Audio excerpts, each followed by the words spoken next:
आकार लेने लगा है, लेकिन महागठबंधन की बात करें तो महागठबंधन अभी जोड़ने की ही कवायद में। फिलहाल की जानकारी के लिए बहुत बहुत शुक्रिया आपका कुमार गौरव, आगे भी जुड़ेंगे आपसे। चलिए रुक कर लेते हैं अगली खबर की ओर। बृजभूषण सिंह के खिलाफ यौन शोषण के मामले में अपडेट्स है, वो हम आपको बता दें। पटियाला हाउस कोर्ट में कैंसिलेशन रिपोर्ट दाखिल हुई है। दिल्ली पुलिस ने यह रिपोर्ट दाखिल की है। कैंसिलेशन रिपोर्ट, नाबालिग केस में 550 पन्नों की थी ये रिपोर्ट। और हम आपको बता दें कि नाबालिग मामले में 4 जुलाई को अगली सुनवाई होगी। दूसरे मामले में बृजभूषण के खिलाफ चार्जशीट दाखिल हुई है। राउज एवेन्यू कोर्ट में 1000 पन्नों की है ये चार्जशीट। हाँ, आपको बता दें कि 6 पहलवानों के आरोपों को लेकर ये चार्जशीट दाखिल की गई है। बृजभूषण सिंह पर 4 धाराओं के तहत केस दर्ज है और ये धाराएं कौन कौन सी है ये भी हम आपको बता देते हैं। धारा 354,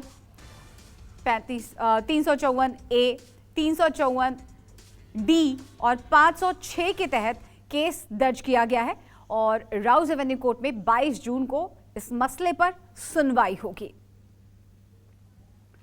तो गिरफ्तारी की आंच क्या तेज होती जा रही है? बृजभूषण के खिलाफ 2 मामलों में केस दर्ज हुआ है। पॉस्को केस में क्लोजर रिपोर्ट भी दाखिल हुई है और पटियाला हाउस कोर्ट में क्लोजर रिपोर्ट दाखिल की गई। दीपक दुबे इस खबर पर पूरी डिटेल्स के साथ हमारे साथ जुड़ गए हैं। दीपक, अब बताइए, जिन जिन धाराओं में अभी केस दर्ज किया गया है वो धाराएं क्या कहती हैं और क्या अब बृजभूषण पर गिरफ्तारी की जो तलवार थी, जो लटक रही थी और कहीं ना कहीं गिरफ्तारी की जो आंच है वो ज्यादा बढ़ गई है?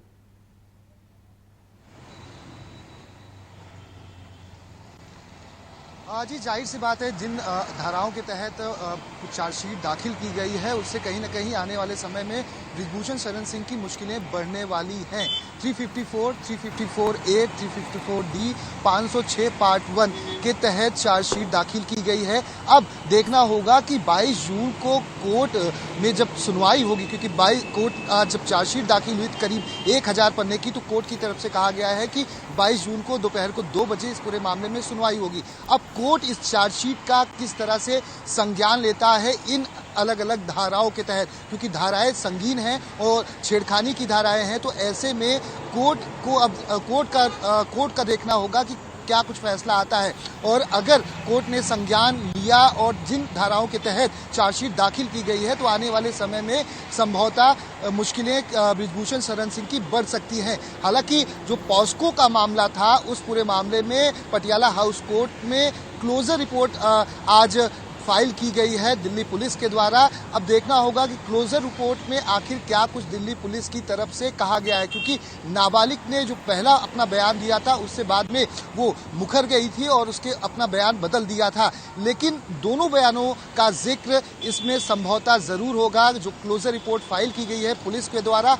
हालांकि अभी तक जिस तरह से पॉस्को का मामला बना हुआ था बृजभूषण शरण सिंह पर, लेकिन आज पॉस्को जिस तरह से क्लोजर रिपोर्ट फाइल की गई है, तो पॉस्को के तहत अब मामला नहीं चलने वाला है, यानी कि पॉस्को वाले मामले में बृजभूषण सिंह को राहत मिलती नजर आ रही है। तो वहीं अब 22 जून को कोर्ट ये संज्ञान लेगा कि क्या इस पूरे मामले में पुलिस को दिशा निर्देश दिया जाता है कोर्ट की तरफ से कि इस पूरे मामले में बृजभूषण सिंह की गिरफ्तारी की जाए या ना की जाए, क्योंकि पुलिस ने चार्जशीट के साथ साथ एक पेनड्राइव भी कोर्ट को सौंपी हुई है। अब देखना होगा कि उस चार्जशीट में क्या पुलिस के पास कई सारे जो महत्वपूर्ण सबूत हैं वो मौजूद हैं चार्जशीट के अंदर या नहीं, या फिर जो अलग अलग बयान थे, 100 से ज़्यादा लोगों के बयान दर्ज किए गए हैं, बयान ही उस पूरे चार्जशीट में है जिसकी एक पूरी रिपोर्ट तैयार की गई है, या इन्वेस्टिगेशन में जिस तरह से जो एक पहलवान पीड़िता थी बृजभूषण शरण सिंह के घर पर पुलिस उन्हें लेकर गई थी,